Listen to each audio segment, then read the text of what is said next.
Bienvenidos a Cruce de Palabras por Telesur. Soy Luis Hernández Navarro y para conversar sobre la apasionante y compleja situación que se vive en Ecuador a partir de la realización de los comicios presidenciales el próximo 7 de febrero, está con nosotros Irene León. Irene es directora de la Fundación de Estudios, Acción y Participación Social, socióloga, comunicadora. Su último libro es La Primavera Feminista y la Contraofensiva Patriarcal. No sé si es el último, porque sacas libros 2 o 3 al año prácticamente, Irene. Hola Luis. No es un libro, es un artículo ese. Mira. Artículos sí puedo sacar frecuentemente. Los libros No, y es pero más también complicado, pero bueno, ahí vamos. tu trabajo sobre las redes es un trabajo de referencia para todos los que nos movemos en el mundo de la comunicación, una gran aportación. Gracias, gracias. Qué bueno saber que son útiles. Pues comencemos entonces. El 7 de febrero llega a su fin la era de Lenin Moreno. Una era que comenzó con grandes esperanzas y termina en medio de un desastre sanitario, económico, político. ¿Cómo caracterizarías tú ese proceso en donde alguien que fue tan cercano al presidente Correa termina traicionándolo y llevando a su país a la situación en la que se encuentra ahora? A ver, creo que ha sido un proceso de un retorno intensivo al neoliberalismo y a este neoliberalismo duro, agresivo, como es el que estamos viviendo en esta década en América Latina, en este quinquenio más que nada, pero es una búsqueda de articular el modelo a los capitales transnacionales con más intensidad, de articular no el país solamente, sino de juntarse a un entorno latinoamericano que busca a ubicarse de cualquier manera en algún círculo de poder de este nuevo modelo de acumulación capitalista en el que ya estamos viviendo. Entonces, en Ecuador ha sido una fase intensiva de desmontaje de toda la institucionalidad del progresismo. En Ecuador vivimos entre 2007 y 2017, 10 años de un proceso de cambio en el fondo y en la forma, incluso con una propuesta de alternativa civilizatoria, que es el socialismo del buen vivir, que ha sido la columna vertebral de la constitución de la Revolución Ciudadana, esta que vivimos. Entonces, en este periodo del señor Moreno, ha sido este periodo de desmontaje intensivo de todo. Es decir, la regresión que tú señalabas en la pregunta está dada, el país está en soletas, hay que volverlo a levantar como está propuesto ahora en la campaña electoral por todo el mundo prácticamente. Es decir, estamos en un país sin institucionalidad, con un desmontaje de la propuesta económica que estaba resultando bien durante la Revolución Ciudadana. Estamos con un país que no respeta más la Constitución, es decir, las élites ya no solo nacionales, sino internacionales hacen lo que les conviene en el país. El capital financiero ya no tiene una institucionalidad como la que tenía durante la Revolución Ciudadana, incluso una superintendencia de control del poder del mercado que estaba funcionando. En fin, todo la maquinaria capitalista, neoliberal, de este neoliberalismo intensivo está de regreso. Y por otro lado, también en términos de las alianzas, del entorno que estaba colocado ya sobre el tapete, hay cambios sustantivos. Es decir, Ecuador se retiró incluso se negó a continuar siendo la capital de Sudamérica, pues la sede de UNASUR, de la propuesta de integración tan relevante como ha sido UNASUR, estaba aquí y esto ya no opera más. Ha habido búsquedas más bien incluso poco dignas de juntarse a las instancias estas de facto, como el Grupo de Lima y otros. Entonces, estamos en ese contexto, en ese país donde pocas cosas podría decir de positivo en el momento. Pandemia incluida, sin institucionalidad. Una contienda electoral en donde hay 16 candidatos. ¿No son muchos? Son muchísimos, máximes, y buena parte de ellos pues, aparecen como personajes en este momento, incluso con movimientos y partidos políticos que, de ocasión, digamos, que no tienen ningún papel en el escenario político ecuatoriano ni latinoamericano. Entonces, efectivamente, pueden parecer muchos y son muchos. Podrían no ser muchos si esto sería el resultado de un proceso de articulación de fuerzas, de un debate de ideas, de una emergencia de propuestas, pero no es el caso. Hemos asistido a unos debates electorales, si se pueden llamar así, donde la exposición de estos candidatos dejó mucha preocupación, incluso porque todos ellos, excepto uno, proponían como avances, regresiones sustantivas que van más atrás de cualquier imaginario. Llegar a proponer, por ejemplo, iniciativas que contradicen los derechos humanos no están en lo que se puede pensar como una iniciativa de avanzada. Entonces, así estamos con esos 16, con unas líneas programáticas bastante negativas, digamos. Las distintas encuestas dan como probable triunfador a Andrés Arauz, el candidato, no sé si es correcto, de Unión por la Esperanza, que hace sus mítines o hizo sus mítines, imagino que ya por los tiempos ya no seguirán habiendo estas actividades, con la figura de una réplica de el presidente Correa. ¿Quién es Andrés Arauz? ¿Por qué va adelante en las encuestas? A ver, Andrés Arauz es economista, es joven, está en la treintena de años, pero tiene ya un trayecto político bastante importante en el país. Él fue ministro de Cultura durante la Revolución Ciudadana, fue secretario de Ciencia y Tecnología, en fin, él estuvo en varios cargos públicos relevantes y conoce la propuesta, conoce la Constitución y está alineado con la propuesta de la Revolución Ciudadana. Entonces, no necesariamente está imitando al líder, pero él corresponde a esta línea de propuesta y sin duda ese es un plus para su campaña, porque el pueblo ha acogido muy bien que alguien quiera proponer una agenda basada en los principios constitucionales, en la propuesta de la Revolución Ciudadana, pero mirando al futuro y mirando el contexto, que es lo que Andrés Arauz, está haciendo. Entonces, creo que lo que tú estás señalando tampoco es descabellado, es un plus para él ser asociado a Rafael Correa. Rafael Correa beneficia de una altísima credibilidad en el país. Es decir, no obstante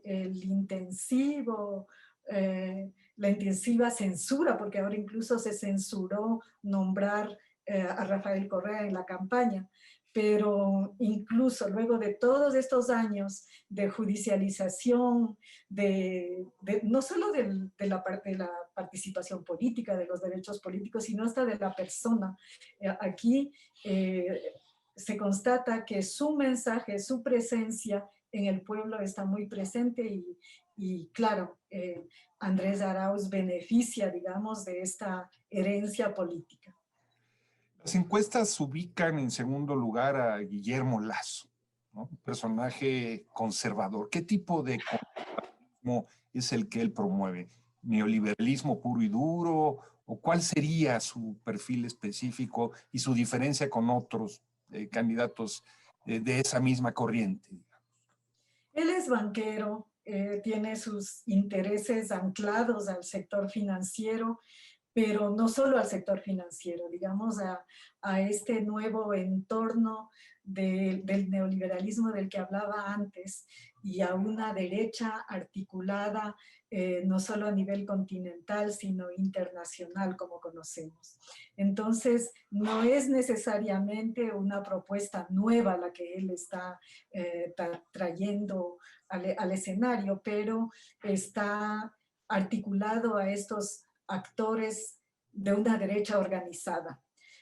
Por otro lado, él ya ha sido es un personaje conocido en el país. Esta no es la primera vez que se presenta a las elecciones. Esta no es tampoco la primera vez que él se muestra en el escenario público con sus propuestas capitalistas. Él ya fue ministro de Finanzas, ya fue gobernador, ya ha tenido distintos cargos en la escena pública.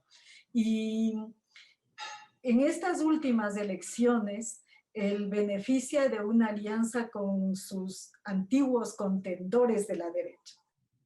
Dos derechas de la ciudad más importante de Ecuador, que es Guayaquil, dos que tienen su eje ahí, el social cristianismo y el movimiento, creo que es el de Lazo, que se presentaban con candidatos diferentes, incluso con una propuesta aparentemente diferente.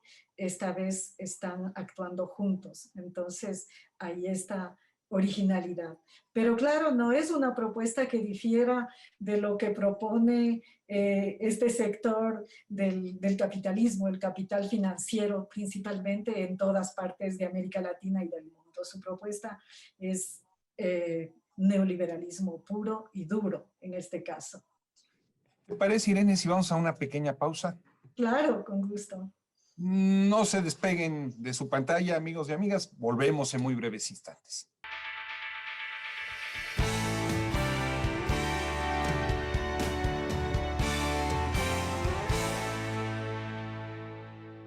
Estamos de vuelta en este cruce de palabras, conversando con la socióloga y comunicadora ecuatoriana Irene León sobre las próximas elecciones en su país el 7 de febrero. Irene, esas mismas encuestas ubican en tercer lugar a Yacu Pérez, indígena que forma parte del movimiento Pachacuti. Hay una división entre la Revolución Ciudadana y esa expresión de la izquierda que lejos de solucionarse parece que se profundiza con el tiempo. ¿Qué posibilidades, qué proyecto es el que hoy reivindica Pachacuti? A ver, quizá la división que hay que nombrar, porque es importante visualizar el movimiento indígena en su heterogeneidad. Entonces, quizá la principal división es la división de origen, es decir, este candidato proviene de una pequeña fracción, de un sector, y por distintos motivos que no alcanzaré a contarles aquí, ese sector hegemonizó no solamente su organización de base, sino también este movimiento político y presenta esta candidatura.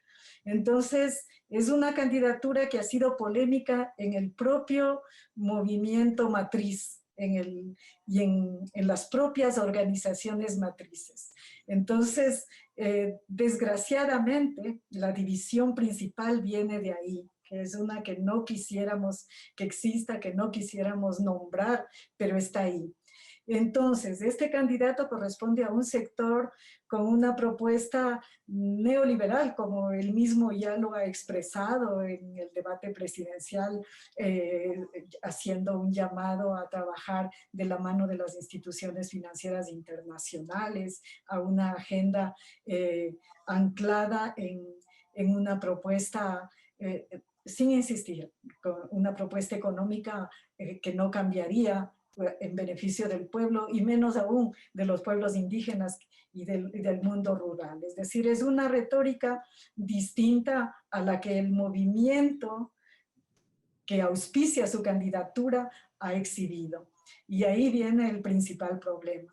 Luego, este sector, este grupo de actores políticos que no podrían de ninguna manera englobar lo que ha propuesto ni el movimiento indígena, ni incluso el propio movimiento que auspicia este candidato, en el último tiempo ha venido expresando esta fracción, insisto, es una fracción, propuestas contra el progresismo latinoamericano.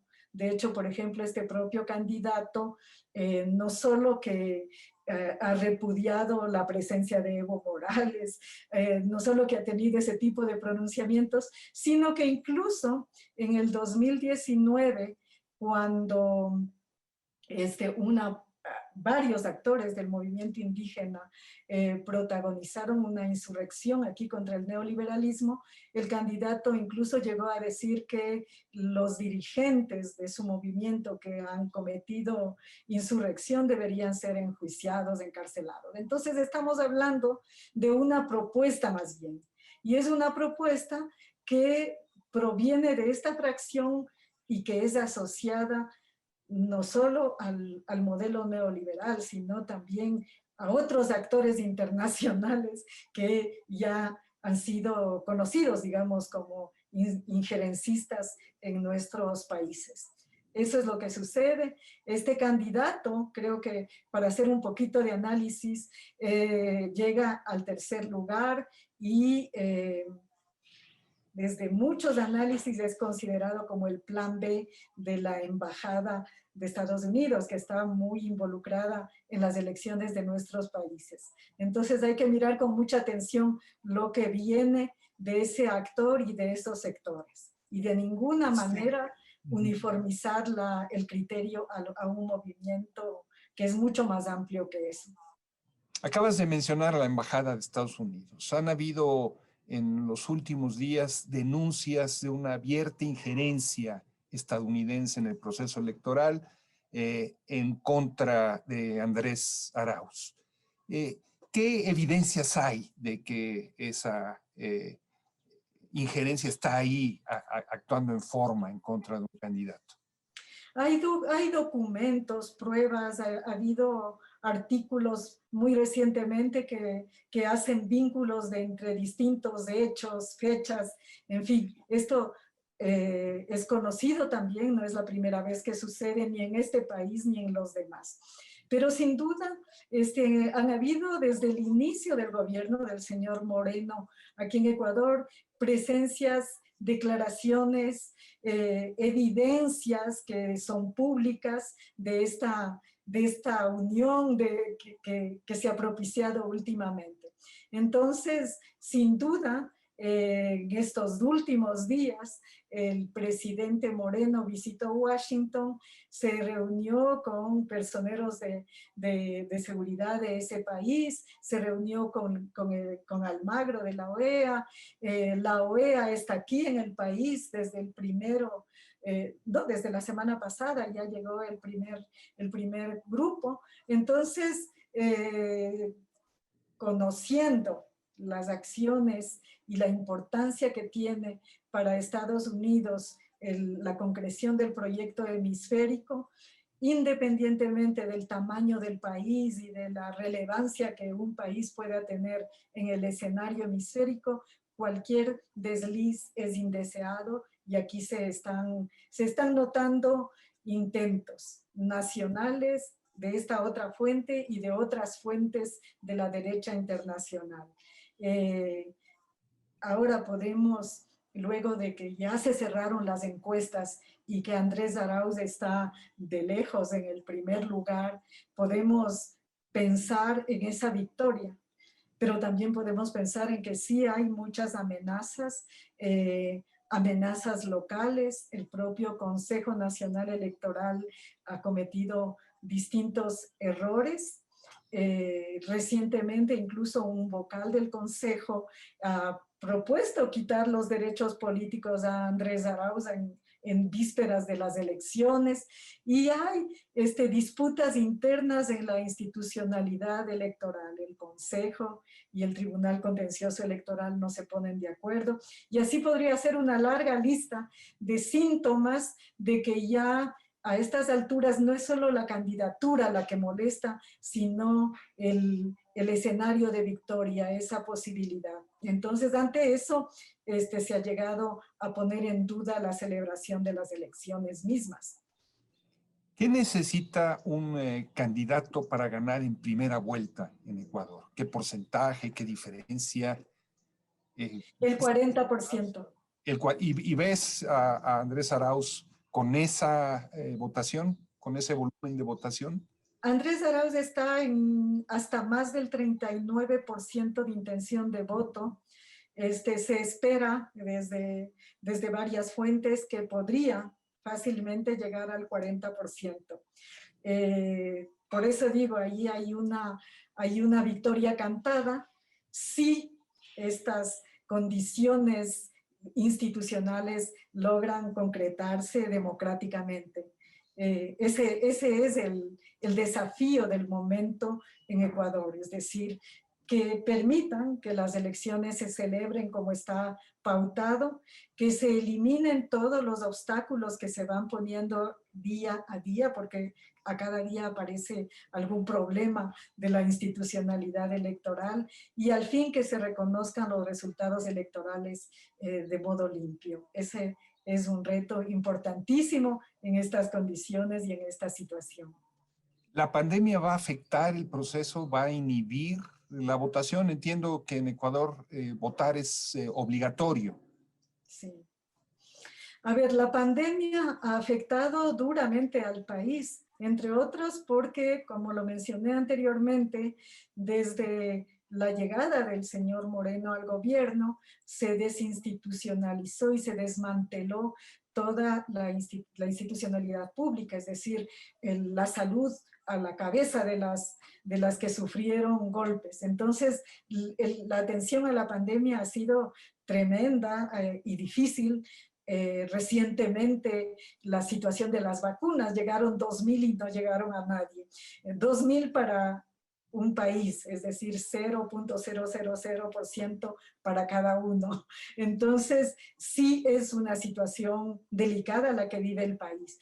Pero, sin duda, luego de haber vivido en esas condiciones casi un año, en este momento está esta situación entre el lenguaje que puede ser utilizado en relación al día electoral. Entonces, todo podemos y tenemos que colocar en esa bandeja lo bueno, es decir, esta posibilidad de una victoria del progresismo, pero también todos los riesgos que están colocados para el 7 de febrero.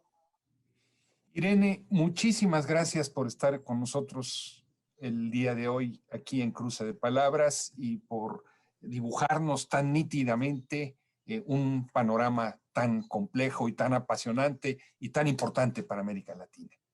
Muchas gracias a ti, Luis. Un gusto compartir con Telesur siempre.